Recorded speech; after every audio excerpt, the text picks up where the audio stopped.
देखिए direct indirect के अंतर्गत अभी तक अपन इस टॉपिक के अंतर्गत इसके रूल्स पढ़ चुके हैं।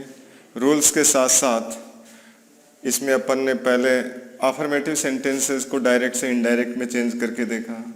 फिर उसके बाद दूसरे नंबर पे अपन ने इंटेरोगेटिव सेंटेंसेस को देखा। आज अपन तीसरे टाइप के सेंटेंस लेते हैं, इंपेरेटिव सेंटेंसेस, आज्ञार्थक वाक्य। कौन से वाक्य होते हैं? वो वाक्य जिनमें आदेश हो, धमकी हो, सलाह हो, निवेदन हो, चेतावनी हो, इस तरह के जो वाक्य होते हैं वो इंपेरेटिव सेंटेंसेस कहलाते हैं, आज्ञार्थक वाक्य कहलाते हैं। इन वाक्यों में सैड या सैड टू के स्थान पर, सैड या सैड टू के स्थान पर वाक्य के भावार्थ अनुसार वाक्य का अर्थ देखते हैं, उसके भाव के अनुसार, उसके अर्थ के अनुसार वहाँ पर advised, ordered, warned, threatened, commanded, forbade, requested,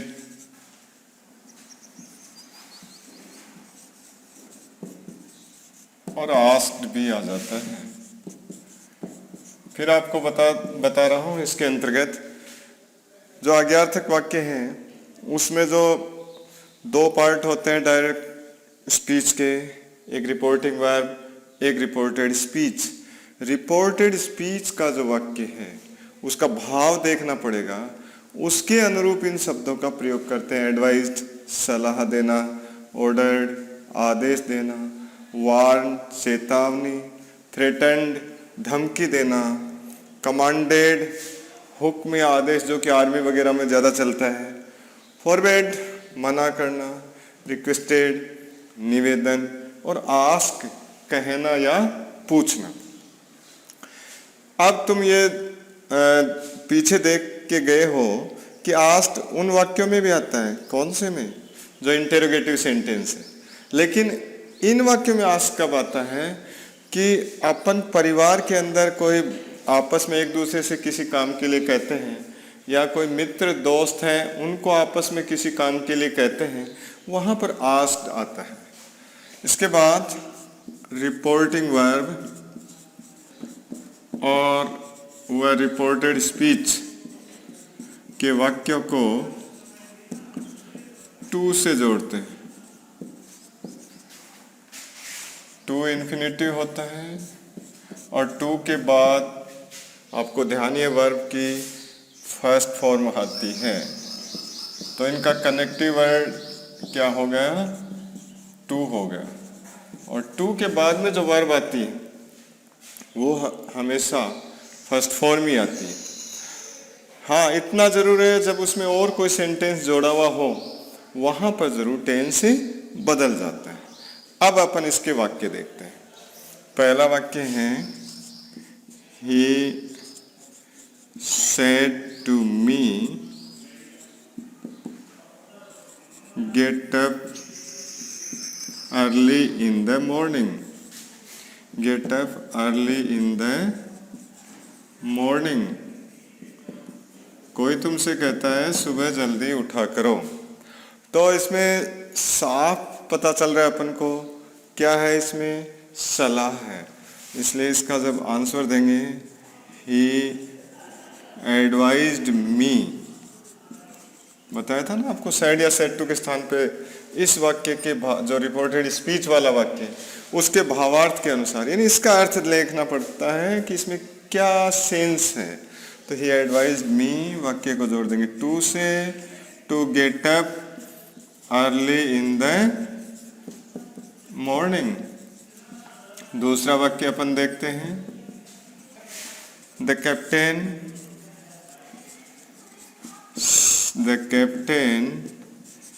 said to the soldiers march forward, ये आर्मी के अंदर है। तो यहाँ पर इस वाक्य में मार्च फॉरवर्ड का मतलब आगे बढ़ो, और आर्मी का जो कैप्टन है वो ये जब हुक्म दे रहा है तो उसके लिए आता है कमांडेड। तो यहाँ पर हो जाएगा the captain commanded the soldiers, और वाक्य किससे जुड़ जाएगा? टू से, टू मार्च फॉरवर्ड यानी आगे बढ़ो। ये अपन ने दूसरे टाइप का देखा। तीसरा वाक्य है mother said to the child do not touch the wire. अब डू से शुरू है, लेकिन ये वाक्य कैसा है?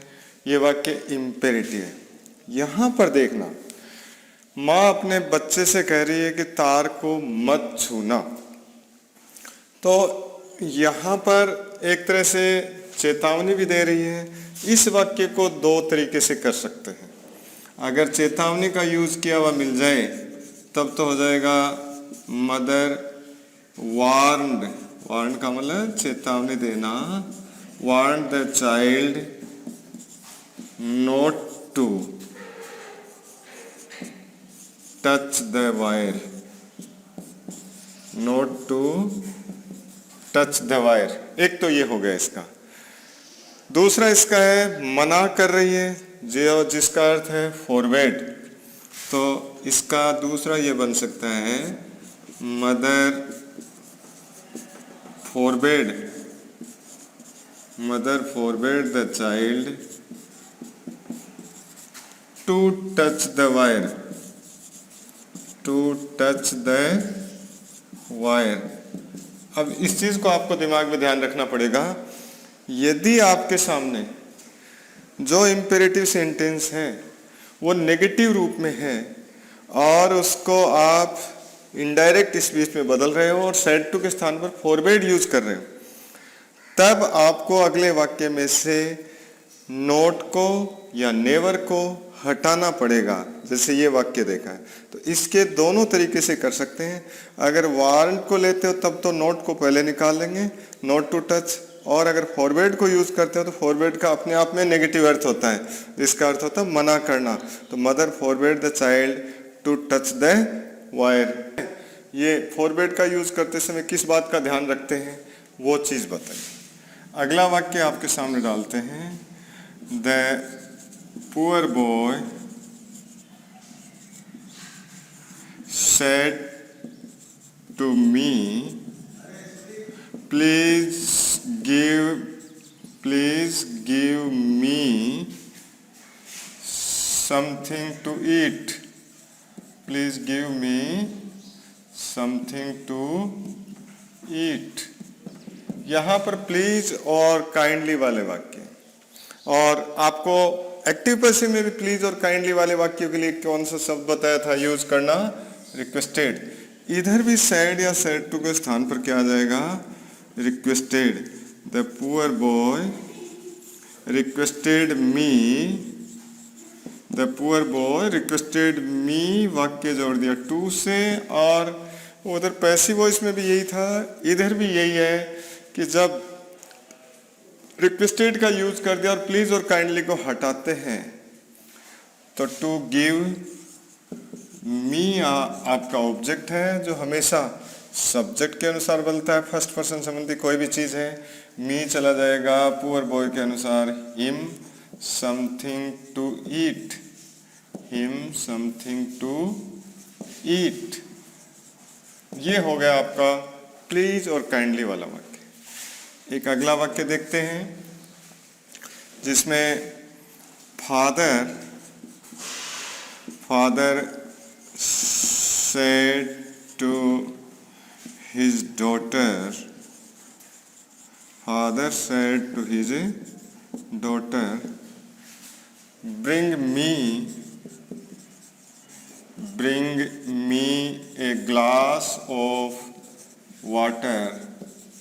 अब यहाँ पर देखना कि आदेश नहीं होता घर परिवार के अंदर, निवेदन नहीं होगा क्योंकि पापा अपनी बेटी से कह रहा है। इसलिए ऐसे वाक्य जिसमें आपस में परिवार या मित्र लोग अपन किसी बात को कहते हैं तो आज्ञार्थ वाक्य में तब किसका प्रयोग होता है? आस्क्ड का प्रयोग होता है। तो फादर आस्क्ड हिज डॉटर। ठीक है, अब तुम्हें ये ध्यान रखना पड़ेगा कि इसका प्रयोग आज्ञार्थक वाक्य में भी हो जाता है। किसका? आस्क्ड का, कहना या पूछना। लेकिन वो कब होता है? जब हम आपस में परिवार के सदस्य एक दूसरे को किसी काम के लिए कहते हैं। टू से जुड़ गया, टू ब्रिंग मी बदल जाएगा फादर के अनुसार, to bring him a glass of water. अगला वाक्य देखते हैं। He said to me, work hard till you get success। यहां पर देखना, He said to me, उसने मुझसे कहा वर्क हार्ड। ये किस चीज को सेंस दे रहा है? ये सलाह को दे रहा है। तो ही एडवाइज्ड मी, वाक्य किससे जुड़ गया? टू से। He advised me to work hard till, ये दूसरा इसके साथ सेंटेंस जोड़ दिया टिल से। यहां पर टेंस बदलेगा। यही वाक्य अभी तक जो सेंटेंस देखे थे वो एक सेंटेंस था, सीधा इंपेरेटिव, लेकिन इसमें इंपेरेटिव के साथ एक ये साधारण वाक्य डाल दिया। यू आता है, वो सेकंड पर्सन करता है। सेकंड पर्सन कर्ता के लिए आपको बताया हुआ मेरा कि हमेशा वो पहले वाले वाक्य जिसको रिपोर्टिंग वर्ब बोलते हैं उसके ऑब्जेक्ट के अनुसार बदलता है। यू यहाँ पर सब्जेक्ट है, बदलना है मी के अनुसार। तो मी का सब्जेक्ट क्या होगा? आई। गेट का क्या हो जाएगा? गोट सक्सेस। तो यहाँ पर देखिए इस तरह का जो वाक्य आ जाए जिसमें दूसरा और वाक्य डाल दें तो उस वाक्य में टेंस बदलेगा। टू के नजदीक जो वर्ब रहती है वो वैसी की वैसी रहती है, उसमें कोई चेंज नहीं होता है। इसी में अब आगे यहाँ तक तो अपन ने अब ये जो कौन कौन से शब्दों का यूज होता है उन शब्दों को देखा है कि ये शब्द हैं वो इंपेरेटिव सेंटेंस में काम आ सकते हैं। अब इसके बाद इसी में एक तो लेट वाला है और एक लेट्स है। ये जो लेट्स वाला है उस वाक्य को तो जब यूज करोगे या उस वाक्य को जब इनडायरेक्ट स्पीच में चेंज करोगे तब सजेस्टेड टू या प्रपोज्ड टू ये शब्द आएंगे सेड या सेड टू के स्थान पर। कब आएंगे? जब आप सेड टू हो या सेड हो। कब आएंगे? जब आप लेट्स वाले आज्ञार्थक वाक्य को और डायरेक्ट से इनडायरेक्ट में बदलोगे। पहली चीज तो ये हो जाएगी इसमें। साथ ही दोनों वाक्य कौन कौन से? आरवी और आरएस, इनको जोड़ेंगे किससे? दैट से। ध्यान रहे ये अलग टाइप का वाक्य है। अभी तक जो अपन ने इंपेरेटिव सेंटेंस जोड़े थे वो टू से जोड़े थे। यह भी जो अपन चर्चा कर रहे हैं अलग प्रकार के इंपेरेटिव सेंटेंस हैं। उसमें पहले लेट्स की चर्चा कर रहे हैं कि लेट्स वाले वाक्य में सेड या सेड टू के स्थान पर सजेस्टेड टू या प्रपोज्ड टू आ जाता है। रिपोर्टिंग वर्ब और रिपोर्टेड स्पीच के वाक्यों को जोड़ने के लिए दैट कनेक्टिव वर्ड यूज करते हैं। उधर अपन ने पहले किया था टू कनेक्टिव वर्ड यूज और इधर हो जाएगा दैट। और अगला जो इंपेरेटिव सेंटेंस है उसको साधारण वाक्य में बदलेंगे और शुड का यूज करेंगे। साधारण वाक्य में चेंज करेंगे यानी अफर्मेटिव सेंटेंस में बदलेंगे उसको और उस वाक्य में किसका यूज करेंगे? शुड का यूज करेंगे। ये लेट्स वाले वाक्य के लिए है। फिर बता देता हूं जो लेट्स से शुरू वाक्य है उन आज्ञार्थक वाक्यों को डायरेक्ट से इनडायरेक्ट में बदलने के लिए सजेस्टेड टू, प्रपोज टू, दोनों के लिए कनेक्टिव वर्ड आएगा दैट, और वाक्य को साधारण बना दिया जाएगा और उसमें शुड का प्रयोग करते हैं। और साथ में यह भी जो अपन ने कर्ता बदलने वाला रूल था, उसमें अगर फर्स्ट पर्सन प्रथम पुरुष प्लस थर्ड पर्सन है तो अमूमन वी का प्रयोग करते हैं। कर्ता किस में बदल जाएगा? वी में। और अगर दोनों थर्ड पर्सन हैं, दोनों ही थर्ड पर्सन हैं, अब ये भी चीज आपको ध्यान रखनी पड़ेगी, नई चीज है। कर्ता किसके बदलते हैं? कर्ता बदलते हैं रिपोर्टेड स्पीच के वाक्य के।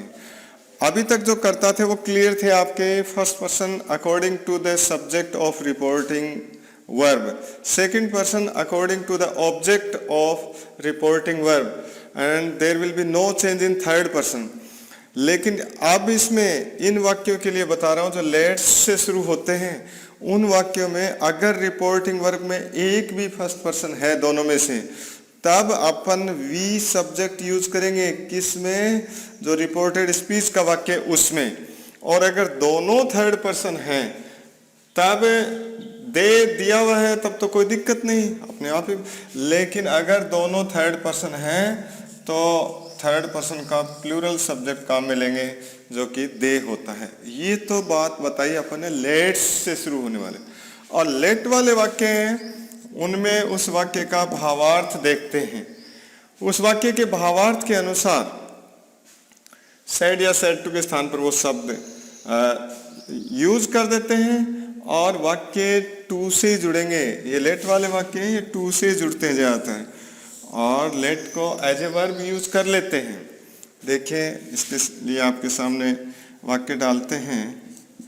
ही सेड टू मी और कहता है लेट मी स्टडी। तो इसमें प्लीज देखकर भी दे सकता था, प्लीज लेट मी स्टडी, मुझे अध्ययन करने दो। लेट का यहाँ पर दो के अर्थ में, तो अगर वो रिक्वेस्ट कर सकते हो या आस्ट भी कर सकते हो। He requested me to let, और ये मी किसके अनुसार? ही के अनुसार, टू लेट हिम स्टडी। तो ये तो अकेला लेट था, उसके लिए आपको ये बताया है कि अकेला लेट होगा तब अगले वाक्य के भावार्थ के अनुसार तो इधर शब्द फिट कर देते हैं। जैसे इसमें रिक्वेस्ट कर रहा है, आस्ट भी कर सकते हैं।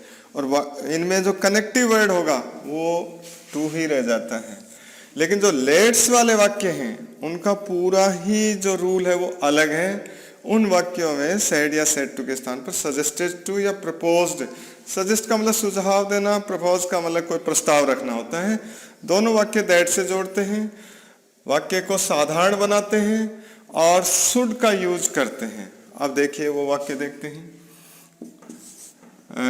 He said to me let's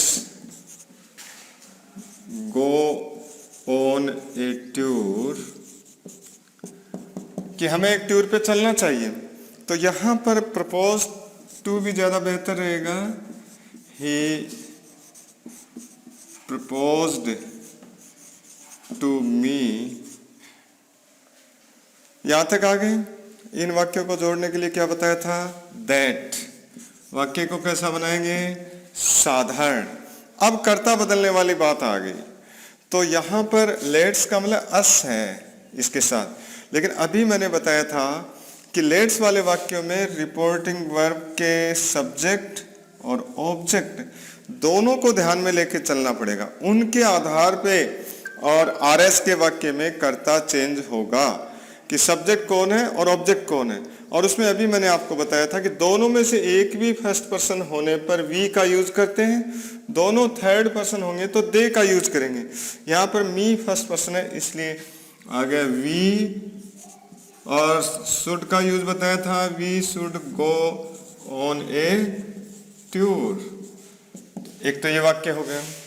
दूसरा एक और वाक्य देखते हैं। Hari said to Mohan, let's